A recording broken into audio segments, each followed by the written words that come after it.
clear on the need of housing.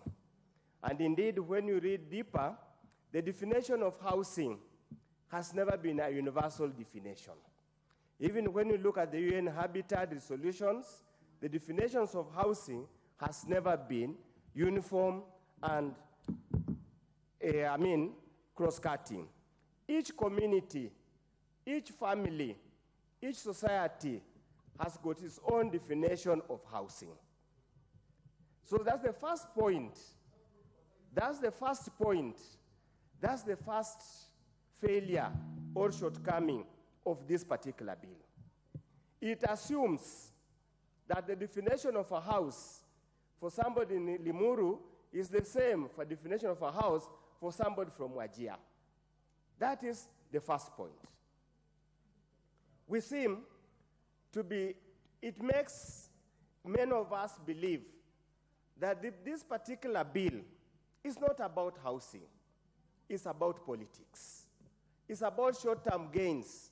It's about things that do not add any value to the people of Kenya in totality. Honorable Speaker, I want to disclose here, I was one of the first MPs to submit the site for affordable housing. There are indications that they are coming to do those affordable housing in my constituency.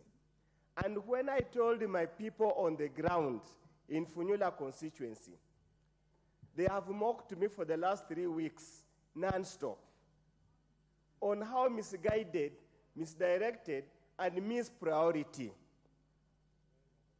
So that's the first issue we need to address. Honorable Speaker, the committee has talked eloquently how they did public participation all over the country and where there was unanimity that this bill is good. They have talked about there are going to be amendments raised by the committee. And we want this to be the test case so that public participation should not just for the sake of public participation. Public participation should not be a farce. Public participation should not be window dressing. We would have imagined, I've not had opportunity to read the report, but I would have imagined that in the report they have a matrix on what the people said in each particular center they went for public participation.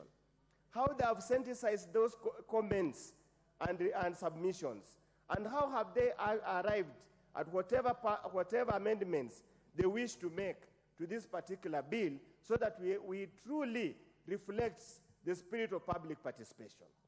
It's a terrible waste of public funds for us members of parliament to go all over the country. We listen to the people talk, and then we come using as some invincible force, invincible hand somewhere, we overturn the will and expectation of the people of Kenya.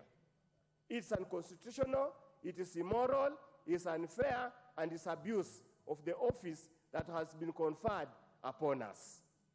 Honorable Speaker, they need to be very honest. There is a lot of concerns regarding this particular bill. The first one, and which has been the bone of contention, is the source of the funds to implement the housing, the affordable housing, social housing, affordable market housing, whatever definition you give it.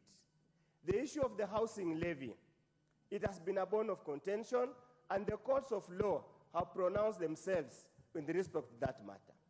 Trying to cure the issues raised by the court of law by including clause 4, 2B, whereby we are talking now to look for other incomes. Honorable Speaker, we are just misleading the nation. We are just covering our heads in the sand.